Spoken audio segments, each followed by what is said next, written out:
Alex, obrigado por ter aceitado o convite para essa entrevista, nos visitar aqui na nossa casa. Prazer conhecê-lo pessoalmente. Só tinha lido sobre você, visto algumas entrevistas. E queria começar esse nosso papo te perguntando como você chegou no SoftBank. Porque suas histórias de chegadas nas empresas que você trabalhou são curiosas. Para os japoneses, você escreveu uma carta também e tudo mais. A história da carta, a gente chega lá e te conta depois, mas no SoftBank, como é que você chegou lá? Não, é uma ótima pergunta. Eu, na verdade, né, tenho quase 30 anos de experiência no segmento de tecnologia. Né? Eu tive a chance, no começo da minha carreira, até de... Meu primeiro emprego, com 18 anos de idade, foi no Banco Garantia. E eu tive a chance de ver aquela meritocracia, aquele sistema, né, aquela agressividade e, ao mesmo tempo, aquela inovação, né, naquela época ainda, no segmento de finanças. E o lema estava lá ainda? Estava lá, na verdade, eu lembro que eu comecei como, na verdade, chamava liquidante, que era quase um office boy, que era o seguinte, né, nas tuas horas vagas você sentava com as pessoas para entender o que acontecia, mas o que eu fazia mesmo era levar malote, na época, para o fechamento do dia, eu levava cheques para o Banco Nacional na época, né? Então, era um office boy de luxo, né? E depois eu tive chance de ir para a tecnologia, né, em 98 para 99, né, uma empresa chamada Submarino, que hoje virou o grupo B2W, né, era na sua época uma das grandes empresas da internet no Brasil.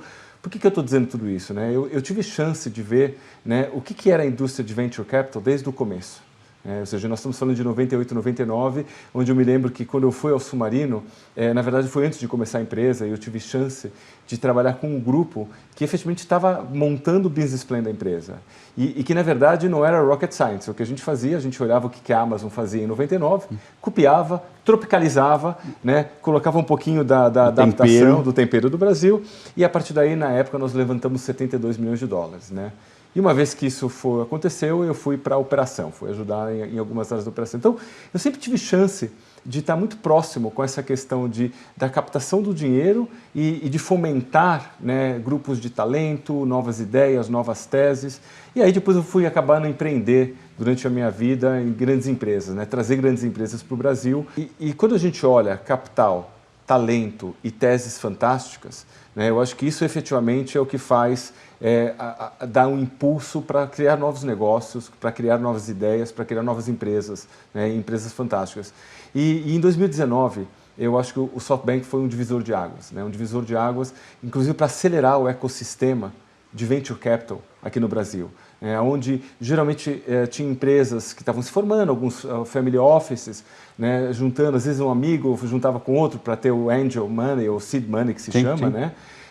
E o SoftBank, eu acho que entrou até inclusive com muita criticidade no começo, né? Eu falando assim, nós vamos para um lugar na indústria de Venture Capital que chama Growth, que é realmente olhar empresas vencedoras, né, basicamente com participações maiores, né, com cheques maiores, no sentido de acelerar esses negócios. Então, eu sempre de fora olhava e falava, puxa, isso aqui é fantástico.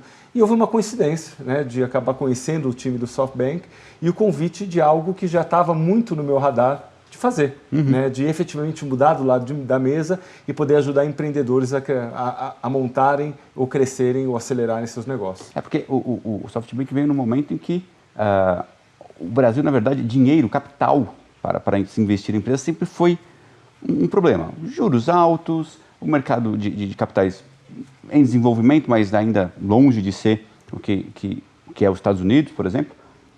Então, ele entra num momento muito relevante e num mercado que boas ideias os brasileiros, de modo geral, sempre têm. Né?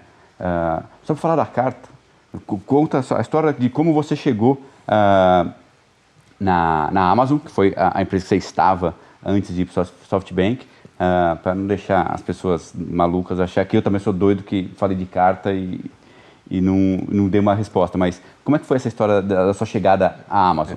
Porque, assim, para quem não sabe, o Alex, ele trouxe algumas pequenas empresas para o Brasil, né? A Apple, se eu não estou enganado, e a Amazon, ou seja, 2 projetos super... E a Palm. E a Palm, que não estava no Brasil ainda. Também não estava. Eu tive um Palm. Era fantástico. Era uma história fantástica. Eu tive. Mas eu acho que, assim, na verdade, fica aqui até né, dividir uma experiência, né, com todos que estão assistindo a gente, que eu acho que quando a gente põe uma ideia na cabeça, não tem nada que possa nos parar. né? Ou seja, a diferença entre você fazer e não fazer está nos seus atos, né? E eu trabalhava na Apple e eu falava, puxa, eu acho que minha história aqui já acabou, né? Acho que não tem... Foram 8, 9 anos? Na Apple foram 6 anos. 6 anos. Né? E eu não estava me divertindo mais. E eu falava, puxa, que empresa que eu gostaria de trabalhar? E aí eu, como cliente, pensava muito, falava, bem, a empresa que realmente eu creio que eu sou melhor tratado como cliente é a Amazon. Né? Eu lembro que quando eu tive problemas, eu ligava, na verdade você nem ligava para a empresa, você colocava o número de telefone e a empresa ligava para você. Né? Eu gostava muito da grande seleção de produto, da velocidade de entrega. E aí eu falei assim, puxa, eu vou escrever uma carta para o Jeff Bezos. Né? E perguntando a ele por que a Amazon não está no Brasil. Mas aí eu falei, puxa, mas ele deve receber muita carta. Né? Então eu olhei no Board of Directors, entrei no site da empresa e vi basicamente quem que era a segunda pessoa mais importante da Amazon no mundo. O nome dele é Diego Piacentini. Na época ele era inclusive o segundo maior investidor individual, né, acionista individual da Amazon, cuidava da parte internacional e eu resolvi mandar um e-mail para ele. Lógico que eu não tinha o e-mail dele, né? Então eu fui para todas as alternativas, né? Nome @Amazon, sobrenome @Amazon, nome ponto sobrenome. E deu certo. Funcionou. Né? Funcionou. Eu acho que ele fez a aposta, né? Assim como a gente faz aposta muitas vezes em empreendedores, né? Ele fez a aposta em alguém. Eu até fui um pouco arrogante na carta, porque na carta eu inclusive sugeri, olha, eu gostaria de trabalhar, ou quem sabe, um joint venture. Imagina. Quem sou eu? Para trazer a Amazon para o Brasil, imagina, né? Mas funcionou. E eu tive a chance de ficar 9 anos, quase 9 anos na Amazon, e foi uma história muito, muito interessante. Né? E como eu digo, foi um aprendizado muito grande que eu vejo hoje, que a Amazon é uma empresa empreendedora. É uma empresa que, de certa forma, primeiro, quando você olha o empreendedorismo, você está falando de assumir riscos, saber falhar, saber pivotar o seu negócio quando às vezes, né, as condições de mercado mudam, ter times fantásticos, ter as melhores pessoas do mundo realmente trabalhando e, logicamente, ter capital. Então, eu diria que muito do que eu vivi nesses últimos 9 anos na Amazon, eu vejo muito disso se aplicar no dia a dia dos empreendedores, né, na área de Venture Capital. E agora, vindo para o SoftBank, enfim, vocês aqui no Brasil têm investimentos em algumas das empresas mais valiosas, unicórnios, né? Então, temos da Gympass, me ajuda com as outras. Gympass, Madeira, o Único, temos vários. Na verdade, hoje temos mais ou menos 2/3 dos unicórnios que existem no Brasil estão no nosso portfólio. Tem o capital do SoftBank. E considerando isso, e vendo as empresas que vocês continuam investindo, continuam trazendo para o portfólio, existe alguma semelhança entre elas quando vocês chegam? Seja por coisas a serem desenvolvidas, seja por algo que eles já estão fazendo naturalmente ou instintivamente. Existe alguma coisa que é comum a elas antes de receber o aporte de um grande investidor, como seria o caso do SoftBank? Bem, primeiro assim, nós somos muito agnósticos em relação ao segmento que a gente investe. Né? Então temos empresas na área de logística, na área de e-commerce, na área de educação, na área, logicamente, de software, na área de SaaS, na área de as fintechs, a área de cripto. Então, nós temos para nós, a questão do segmento não é algo que a gente olha. O que é importante, o que é muito comum com as empresas, eu diria que é o time, né? A capacidade do time de executar, a capacidade do time de trabalhar junto. A tese que eles estão propondo e quando eu falo tese, muitas vezes eles estão resolvendo um problema que ninguém mais resolveu antes, e que é um problema difícil de resolver, né? Que o termo técnico que a gente usa é moat, né? Quer dizer, moat, a tradução de moat, na verdade, é como se fosse, né, quando você construiu o castelo, né? Aquela coisa que ninguém mais consegue entrar, né, em volta. E eles têm algo que realmente é diferenciado e, mais importante, né, eles têm uma visão que muitas vezes, quando a gente olha um produto, uma empresa que a gente está investindo, a empresa daqui 4 ou 5 anos vai ser muito diferente do que o negócio que nós estamos investindo hoje. Né? Então, o que a gente quer ter certeza é que esse empreendedor ele já tem essa visão, né? Talvez até dos pontos, olha, eu estou começando um negócio assim hoje, mas nós queremos adicionar A, B, C e D, né? O produto vai ser desenvolvido no decorrer do tempo, então ele mostra que tem a visão e mostra que tem uma capacidade de execução. Então, eu acho que quando a gente junta tudo isso, e logicamente é paixão, o brilho nos olhos, né? Quer dizer, eu acho que uma das coisas mais importantes quando a gente vai investir numa empresa, tão importante quanto olhar os números, né? E que a gente sabe que esses números mudam, é realmente olhar o time, né? A capacidade do time de entregar a capacidade do time de trabalhar junto. E hoje, inclusive, a gente já começa a ver empreendedores já ou empreendedores ou pessoas que estavam em empresas, startups, saindo dessas empresas e empreendendo, né? Então, o ecossistema ele já começa a se retroalimentar, né, de pessoas que já passaram por isso na sua segunda, terceira empreitada ou passaram por isso dentro de outra empresa. Porque falar de time para empreendedores é um negócio que muitas vezes é até contraditório, porque muitas vezes o próprio empreendedor, a empresa é ele mesmo, né? Ou seja, ele desenvolveu, é ele que acaba fazendo tudo e aos poucos vai inserindo outros elementos, outras pessoas ali naquele ambiente Sim. dele e a empresa vai crescendo. Imagino eu que muitos até têm uma certa dificuldade ou resistência em passar o bastão, ou seja, para ir para outra empresa, empreender em outro lugar, seja para abrir mão de uma área que ele cuidava, enfim. Vocês identificam esse tipo de excelente pergunta. Eu acho que isso é mais comum no que a gente chama de early stage. Né? Ou seja, eu separo realmente o mundo de venture capital em empresas muito pequenas, que muitas vezes estão recebendo pela primeira vez um investimento. Então, inclusive, elas têm que aprender a lidar com o investidor. Elas também não sabem lidar com o investidor. Né? Quer dizer, agora tem um chefe, né? Eu nunca tive isso antes, né? do papel do empreendedor. Eu acho que para as empresas de early stage isso é mais comum. Né? Ou aquele empreendedor que efetivamente vai precisar aprender. Mas o que a gente vê, e aí, logicamente, é papel nosso do SoftBank, e quando nós entramos numa empresa, eu diria que capital é só um componente. Né? O que a gente entra é com know-how, com muitas pessoas que têm profundidade na área de investimento, na área estratégica de M&A, na área de marketing, na área de comunicações, na área de talent management, que é ajudar os empreendedores a montar os times, a colocar, por exemplo, um plano de incentivo de longo prazo. Imagina, você vai contratar pessoas, você nunca contratou ninguém.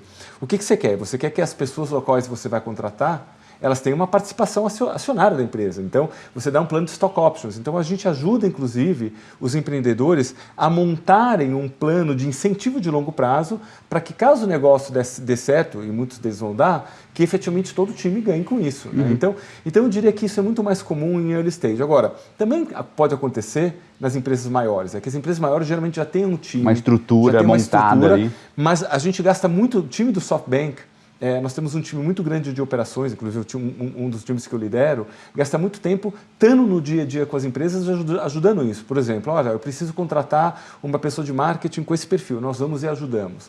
Olha, eu preciso de um coach para essa pessoa, eu preciso às vezes de... Por exemplo, nós temos um caso de uma empresa, um portfólio, que está entrando num segmento novo. Né? E ela pediu para a gente, falou assim, eu gostaria de um advisor, uma pessoa no mundo, não no Brasil, fora do Brasil, que tenha um know-how nesse segmento. Eu gostaria que ela fosse quase como um advisor, um mentor meu. Né? Então, a gente ajuda a achar essa pessoa no mundo para que ajude o empreendedor nesse novo negócio que ele está montando dentro da própria empresa. Entendi. E tem alguma área que seja mais comum estar em estágios mais atrasados do que outros? Tem. Eu diria que essa parte de talent management, né, de ajudar a empresa a montar o time, a montar a cultura, né, a contratar as pessoas, a colocar planos de incentivo, eu diria que essa é a coisa geralmente mais comum que temos nas empresas que estão começando. E é onde, inclusive, o SoftBank tem um time de mais de 20 pessoas hoje, espalhados pela América Latina, para ajudar. Quer dizer, o próprio time de people nosso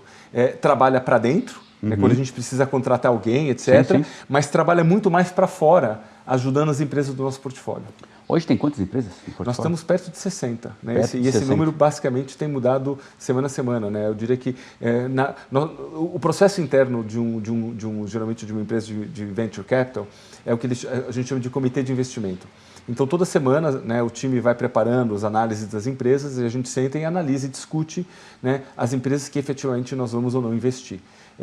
E nós estamos num ritmo quase de uma por semana sendo aprovado no nosso comitê. É bastante coisa, tem bastante. É bastante, que eu acho que é um sinal que tem muita gente boa, tem muitos bons problemas para resolver, né? E a região, a América Latina, estruturalmente, né, tem coisas ainda atrasadas, né? Que tem muita gente que está trazendo isso para resolver esse tipo de problema. Tem vários, para falar um histórico recente, saúde, imagino que deva ser um segmento que vocês estejam olhando, infraestrutura por questões históricas, do Brasil, da América Latina também. Que outros você mencionaria? Olha, saúde, educação. Educação. Né? Educação é uma área que é apaixonante e, ao mesmo tempo, tem muitos empreendedores. Né? Por exemplo, nós temos uma empresa no nosso portfólio chamada Descomplica. E aí vem um pouco dessa questão que é tão interessante como as empresas vão mudando, né, e pivotando. Eles começaram com preparação para estudantes para entrada no Enem, né, para quem não tinha condições, por exemplo, de contratar um cursinho, né, o curso preparatório para o Enem. Então eles montaram estúdios preparando aulas para o Enem. E eles foram pivotando o negócio e hoje viraram uma universidade. Hoje a universidade Descomplica. Então, não só eles continuam preparando alunos para o Enem, como hoje também eles são uma universidade, né, homologada pelo MEC, formando pessoas para o mercado de trabalho, né, e inclusive com cursos de pós-graduação. Né. Então, usando tudo aquilo que eles desenvolveram, e a gente tem outras empresas no ramo na área de educação também. Então, educação a parte de logística é outra. Né. Então, nós temos a parte de consumo, por exemplo, logística e consumo. Temos a Log, né, resolvendo grandes problemas hoje para entrega cada vez mais rápida. Temos o Rappi, né, que não só a questão de delivery de comida, mas também eles estão atuando muito forte na América Latina hoje para entregas de supermercado em 10 minutos. Né? Sensacional. Então, assim, tem muitas questões, né, eu diria, da infraestrutura, da questão fiscal, fintech sem dúvida, né, acho que a gente tem hoje, né, os bancos incumbentes e tem hoje, por exemplo, o Banco Inter, que vem com muita inovação, né, sem tarifas ou com tarifas mais baratas, e o Banco Inter, por exemplo, tem uma coisa fantástica. Eles inovaram a juntar a questão de banking com a questão de varejo, né, eles montaram o Inter Marketplace, com uma experiência fantástica para o cliente, porque o cliente pode comprar um produto, né, por exemplo, da Magazine Luiza ou da Via Varejo, dentro do Inter, e ele pode escolher se ele quer um cashback, né, no próprio aplicativo ele vai mudando, ele fala, eu quero um cashback, ou eu quero talvez um cashback menor, eu quero um crédito maior, eu quero mais tempo para pagar. Né? Então eles fizeram uma modelagem, né, de dar ao cliente final uma solução, onde no Brasil o crédito era muito caro. Né? Então você fala, olha, se você quer com prazos menores, você tem um cashback. Se você quer com prazos maiores, eu te dou mais crédito do que você teria normalmente. Fantástico. Enfim, as empresas têm que ir pensando sempre nessa evolução. Hoje tem 2 fundos. Hoje nós temos 2 aplicados fundos, para a né? América Latina. Sim, né? Primeiro de 5 bilhões de dólares e um segundo começando em 3 bilhões. Na verdade, ele pode ser maior. Né? O que nós anunciamos é que efetivamente ele começa em 3 bilhões de dólares. E disso quanto já está aportado? Olha, o primeiro fundo nós já temos uma grande parte do capital alocado, né? E a gente acha que assim, a América Latina tem uma capacidade, inclusive, para muito mais. Né? Então, a nossa visão é que todo ano, né, a gente vai alocando e, efetivamente, conforme a gente vai tendo grande parte do capital alocado, nós vamos para outros fundos. Bom, desses 5 mais 3 dá 8, né? Desse 8, pelo que se eu não estou enganado, mais da metade está aplicado aqui no Brasil em empresas... Na verdade, assim, mais ou menos... É que esses 3 não dá para contar, talvez, porque ainda é muito recente, É muito recente. Mas dos 5, do primeiro... Hoje, mais ou menos, entre 65% eu diria que mais ou menos no Brasil, temos aí na casa de 20%, 25% no México e o restante em outros países da América Latina. Né? E se discute dentro do SoftBank ter um fundo para o Brasil, dada a relevância e o peso que o país acaba tendo dentro dessa estratégia? A gente não discute isso porque eu acho que isso não faz nem parte do nosso DNA. Né? Nosso DNA é realmente olhar a América Latina, né? Porque assim, você pensa um pouco a América Latina, né? Do sentido, nós estamos falando de 650 milhões de habitantes. Né? Então, nós estamos falando relativamente representando alguma coisa entre 8% e 10% do PIB mundial. Né? Então, a nossa tese, primeiro, é a América Latina, e eu não acho que faz sentido carimbar o dinheiro para o Brasil, até porque tem uma outra coisa interessante, o que a gente vê, dependendo do grau e o estágio das empresas no portfólio, é muito comum elas quererem expandir para outros países. Então, a gente já vê hoje empresas que nasceram no Brasil, por exemplo, Gympass, Vitex, que foram expandindo para o resto da América Latina, inclusive expandindo para fora da América Latina. Né? São até 2 casos com operações na Europa e nos Estados Unidos. E a gente vê, e é muito comum no nosso portfólio, empresas, por exemplo, que começaram no México vindo para o Brasil, empresas que começaram no Brasil indo para o México e Colômbia. Então, eu acho que a nossa tese realmente é uma tese da região. Lógico que hoje, se você tirar uma foto, você vai ver que grande parte do capital, a maior parte do capital ainda está alocado no Brasil. Está aqui no Brasil. Mas, enfim, então a ideia é manter nessa linha. Deixa eu te perguntar, foi recentemente aprovado, realizado, inclusive, o leilão de 5G. Do ponto de vista de internet, isso muda muita coisa.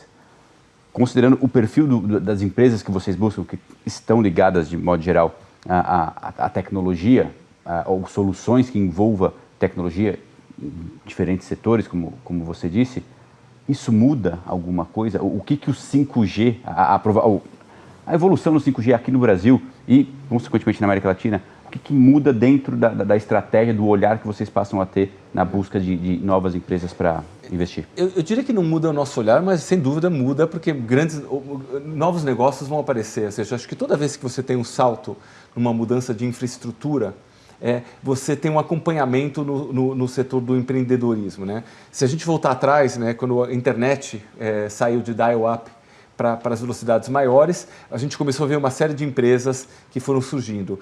Na própria questão da telefonia, né? Antigamente existia um negócio chamado Edge, que depois foi para o 2G, depois foi para o 3G, e foi, por coincidência ou não, no mesmo momento que a Apple, né, lançou o iPhone e que abriu uma magnitude, depois a Google lançou o Android, abriu uma magnitude para negócios que existem hoje, que seriam impensáveis, né?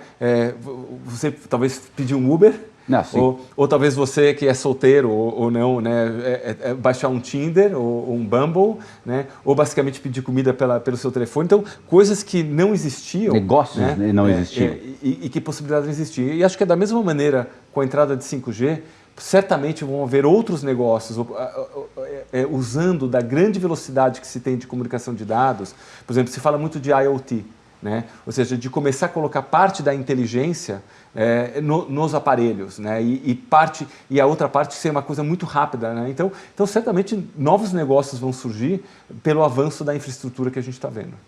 Muito bom. E do ponto de vista enfim, vocês falam em dólar, né? É a moeda padrão recorrente. Hoje, com o câmbio em relação ao real, nos patamares que estão, o Brasil é um país atraente para atrair investimentos, principalmente estrangeiros? Sabe, Alexandre, é interessante isso, né? Desde que eu estou no SoftBank, em nenhuma vez nós discutimos macroeconomia, nenhuma vez nós discutimos a questão do câmbio, nenhuma vez discutimos índices e etc. Por quê? A gente tem uma visão muito de longo prazo.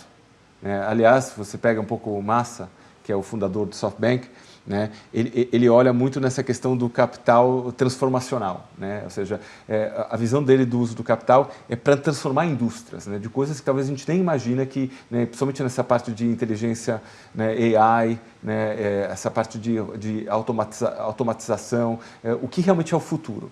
Então, aliás, uma coisa importante eu falar, quem investe hoje no fundo SoftBank Latin America, nós não temos vários investidores, nós temos um investidor, que é o próprio SoftBank. Exato. Isso nos deixa com uma tranquilidade muito maior de não ter a obrigação de devolver o capital para o investidor, muito rápido. Fundo, né? Porque às vezes esse é o grande erro de um fundo de venture capital, que você tem datas. Você tem um compromisso de 2, 3, 5 anos, 10 anos que seja, mas você tem uma data limite ali para entregar. E o que acontece se você acredita que a empresa vai continuar valorizando por mais 15 anos?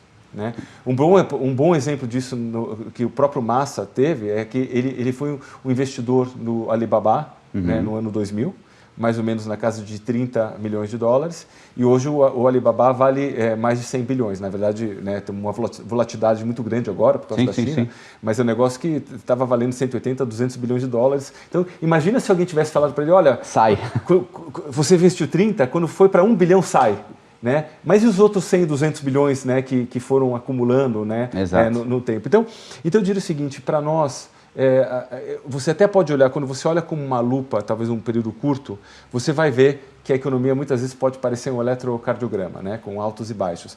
Quando você dá um zoom out e você efetivamente olha de longe, você realmente vê uma linha contínua crescente. E o Brasil tem essa linha contínua. A gente pode até reclamar, podia ser mais rápido, né? Podia ser mais fácil, né? Mas quando a gente tira uma fotografia do que é o Brasil hoje, comparado com 10, 15, 20, 30 anos atrás, sem dúvida, né, a infraestrutura, né, o cenário para investimento, a capacitação das pessoas é muito melhor. Sem dúvida.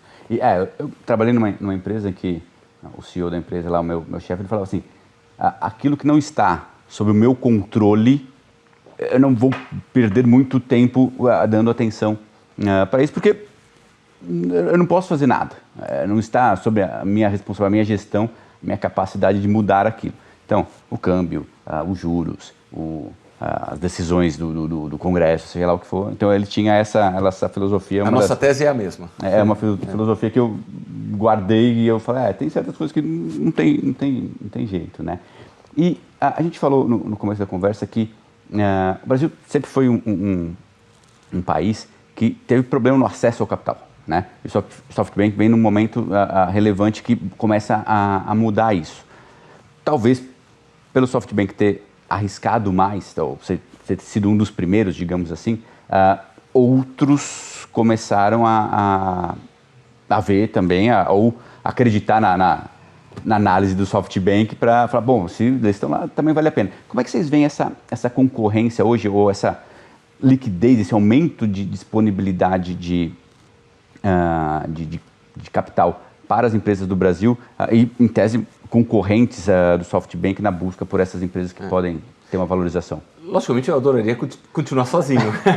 Né? Se eu pudesse escolher, eu falaria assim, puxa, eu adoraria não ter concorrência. Mas a realidade é que a concorrência é boa. Faz bem, faz bem. A concorrência é muito boa. Nos tira da zona de conforto. Nos tira da zona de conforto. E é uma verdade, né? O que a gente vê hoje, outros fundos, né? Alguns fundos que já estavam aqui no Brasil, agora fazendo captações maiores, captando 500 milhões de dólares, captando 800 milhões de dólares, fundos internacionais, né, vindo para o Brasil, e eu acho que tem uma confluência de dois fatores. Né? Uma é exatamente pela capacidade do empreendedor brasileiro e latino-americano, né, de inovar e realmente começa a abrir os olhos, e logicamente a volatilidade e a diversificação. Né? Quer dizer, o que a gente tem visto em outros mercados, no mercado asiático, tem alguns investidores que falam, puxa, talvez seja a hora de a gente investir mais na América Latina. Né? Então, assim, a competição está acontecendo. Eu diria que é até interessante, às vezes a gente conversa com empreendedores, e que eu acho que eles fazem a coisa mais certa, né? Que muitos bons negócios hoje, tem muita gente que quer entrar. Tá certo? Ou seja, você quer estar junto de um bom negócio, né? Ou porque você acredita no time, na tese, como eu falei um pouco antes. Né? E às vezes a gente até fala um pouco das nossas capacidades, que é o nosso papel também, né? Quer dizer, falar onde que a gente pode ajudar. Porque é papel do empreendedor, né, ele aceitar o dinheiro daquele que ele acredita que vai mais ajudá-lo. Sim, sem dúvida. Né, que vai trazer valor para o negócio. Né? E eu sempre brinco e falo assim, a melhor maneira, né, eu acho que de alguém pegar uma referência do SoftBank, não é, logicamente, quando a gente vai e fala das nossas capacidades, o que a gente faz, como a gente ajuda, é conversar com outro empreendedor que recebeu o nosso capital. Sim. Porque eu acho que é a melhor maneira que alguém vai poder falar, bem ou mal, né? Ou seja, espero que bem, né, do como que a gente pode ajudar a empresa a crescer mais rápido. Um dos investimentos que o SoftBank tem, se eu não estou enganado, também é na Binance. Não aqui no Brasil, né, não na América Latina, globalmente falando. Como que o blockchain, as criptomoedas, como que vocês estão enxergando essa evolução, a adesão das pessoas, as discussões sobre isso? É algo em linha com o que deve acontecer com o 5G? Como é que vocês estão vendo o desenvolvimento desse ambiente de criptomoedas e principalmente, mais do que até as criptomoedas, o próprio blockchain como um meio de transacionar recursos e, enfim? A gente está olhando de uma maneira muito positiva. Muito positiva.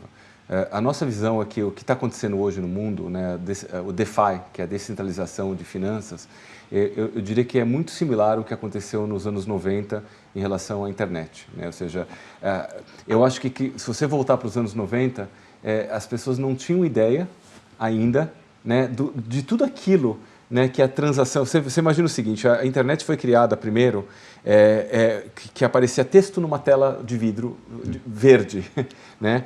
E depois começou a ter imagens, depois começou a ter vídeo, e depois evoluiu para o que a gente sabe hoje, né? A maneira como a gente consome entretenimento, a maneira como a gente se socializa, a maneira como a gente compra, a maneira como a gente, inclusive, vai ao médico, né? Ou seja, a gente passou por um momento extremamente difícil, onde até a própria telemedicina, né, que não era nem autorizada no Brasil, foi autorizada. Então a gente vê o salto que uma tecnologia como a internet fez na maneira como a gente vive como sociedade. A nossa visão é que blockchain, cripto, vai para o mesmo caminho. Ou seja, é um caminho que já começou, não tem mais volta, tem muitas empresas sendo criadas, tem muitas ideias sendo resolvidas, tem muitos problemas sendo resolvidos. Eu acho que um bom exemplo, que eu gosto de citar, por exemplo, a gente começa a ver muito na parte de pagamentos. Né? Se você olhar hoje a infraestrutura que existe por trás, por exemplo, de empresas como Visa, como Mastercard, são empresas fantásticas, mas o core da infraestrutura foi criado basicamente mainframe nos anos 60. Né? E a pergunta é, se você basicamente usa uma tecnologia de blockchain, onde ninguém é dono, e você consegue, por exemplo, por transação, fazer com que o custo, né, para o merchant ou para o banco emissor seja basicamente 1/10, 1/20 ou inexistente, sem dúvida você está resolvendo um grande problema. Então eu diria que a parte de cripto, a parte de blockchain, a gente está só no comecinho de uma grande revolução. Era até essa pergunta que eu ia fazer, você até meio que já se adiantou, se o blockchain podia ser comparado de certa forma, o blockchain é hoje o que a internet foi no passado, é mais ou menos nessa linha. Eu acho que sim, no sentido de ser disruptivo. Exato. No sentido de ter muita gente que não entende ainda o que é, né? No sentido de ter muita gente que entende muito bem o que e efetivamente negócios que estão sendo criados que ninguém imaginava antes. Eu acho que nesse sentido a gente vai ver nos próximos 5, 10 anos aliás, eu acho que vou voltar um pouquinho um paralelo. E vamos ver muitos negócios que vão dar errado, tá certo? Como na internet, teve a bolha da internet. Eu vivi a bolha da internet. Eu vivi realmente quando o Nasdaq quebrou, eu vivi um mundo onde basicamente cada um com um business plan embaixo do braço conseguia captar dinheiro. Eu vivi isso, né? Eu fui testemunha, talvez aqui entregue meus cabelos brancos e minha idade, né? E eu acho que a gente vai passar por isso. Lógico que eu acho que um pouquinho diferente hoje, né? Até porque tem muita coisa que possibilita, por um custo muito baixo, alguém montar uma empresa, né? Por exemplo, hoje em dia, para montar uma empresa nova, você não precisa ter todo o capital extensivo que você precisava ter em servidores. Hoje você vai e se pluga com 2 ou 3 empresas de cloud, AWS, Azure, Google. Sim, uma nuvem qualquer. Né, uma nuvem qualquer. Hoje, muitas das coisas que as empresas antigamente precisavam investir como CAPEX é compartimentada e você consegue se plugar com várias empresas que resolvem parte desses compartimentos e você monta uma empresa, certo? Então, a gente também tem um outro momento que a gente está vivendo. Agora, mas muitas outras vão virar os Googles, as Amazons, os Facebooks, a Salesforce e outras empresas que são empresas hoje que a gente até pode chamar de incumbentes, né? São empresas relativamente novas, né, que vieram nos últimos 20, 30 anos e que efetivamente agora já começam a virar as empresas incumbentes porque tem empresas hoje resolvendo problemas similares e melhor do que essas empresas.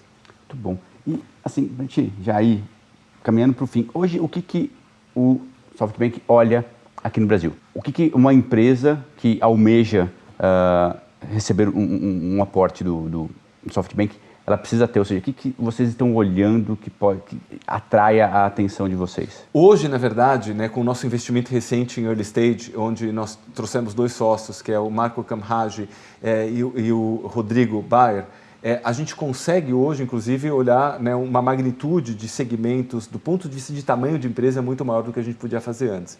Então, eu voltaria até para o meu ponto inicial, né? Quer dizer, se a gente acredita que é uma empresa que tem um time fantástico, uma tese, um problema que está se resolvendo e que ninguém mais conseguiu resolver, né? Que tem tecnologia por trás. Eu acho que a tese de tecnologia para nós é muito importante. É básica, né? Ou seja, você está usando tecnologia para conseguir aumentar a produtividade, né? Seja em algoritmos, seja em inteligência artificial, seja em machine learning, coisas que efetivamente... E usar dessa tecnologia para integrar com outros sistemas. Então, acho que essa tese da tecnologia é extremamente importante, né, para a gente olhar. Por quê? Porque tecnologia hoje, eu diria até que é o grande, né, o grande pulo do gato, não só do que está se desenvolvendo hoje, inclusive até para a contratação de profissionais, né? A gente, às vezes, olha muito, avalia as empresas pela qualidade do time técnico que ela tem. Por quê? Porque, como eu falei antes, né, muitos dos negócios hoje vão ser muito diferentes daqui a 2 ou 3 anos. Então, as empresas têm que ter capacidade de pivotar, de mudar, de criar coisas novas, utilizando esse time de tecnologia para fazer e para executar. Então hoje realmente nós somos muito abertos, né? E a gente tem um time que analisa, né? Nós temos canais de receber as informações, os decks, os business plans, e efetivamente aqueles que fazem sentido a gente volta para as empresas para o que a gente chama de fase de estudo, onde a gente vai um pouco mais a fundo. E a partir da fase de estudo, aí a gente apresenta isso no nosso comitê de investimento e se passar, efetivamente, a empresa, né, passando pela due diligence, que é ver se é aquilo mesmo, passando pela parte de signing, de closing. Então, eventualmente, a gente recebe essa informação das empresas e, efetivamente, a gente vai primeiro para a fase de estudo. Se nós nos interessar, então nós vamos nos aprofundar, vamos falar com o empreendedor, vamos olhar os números, vamos ver se faz sentido, nós vamos discutir e a partir do estudo isso daqui vai para o comitê de investimento. Se passar pelo comitê de investimento, né, aí a empresa recebe um term sheet. A partir desse term sheet, que são as condições que a gente está aberto a investir na empresa, valor, se eu quero um assento no conselho, não conselho, né, responsabilidades, etc. A partir daí vai para o closing, para o signing, e a empresa recebe o capital, e aí sim entra o nosso relacionamento no dia a dia, né? Eu diria que o nosso relacionamento ele começa depois que aconteceu o investimento, para ajudar estrategicamente, para ajudar, como eu falei, em contratar pessoas e na vida da empresa. Hoje o SoftBank aqui no Brasil está com quantas pessoas? Qual que é a estrutura? Onde vocês estão localizados? Nós estamos localizados na região da Faria Lima, né? Mas na América Latina nós temos ao redor de 150, 200 pessoas. Legal. E, enfim, 2022 vai ter eleição, um monte de coisa acontecendo.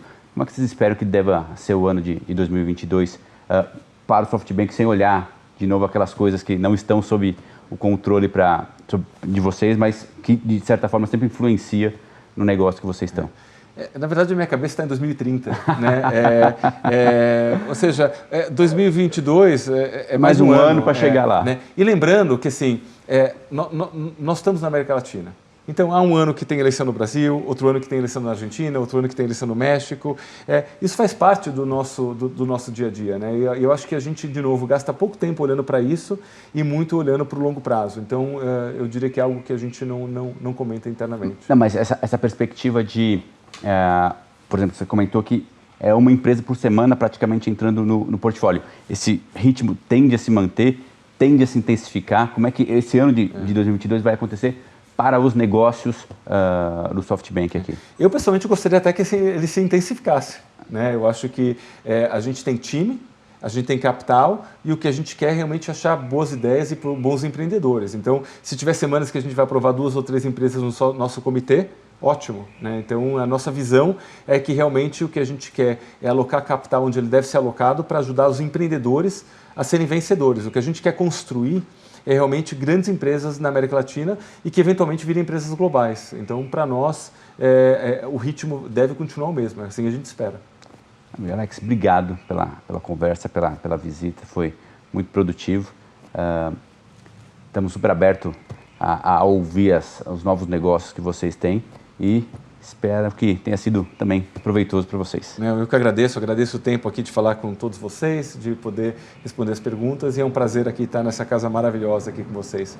Maravilha. Obrigado.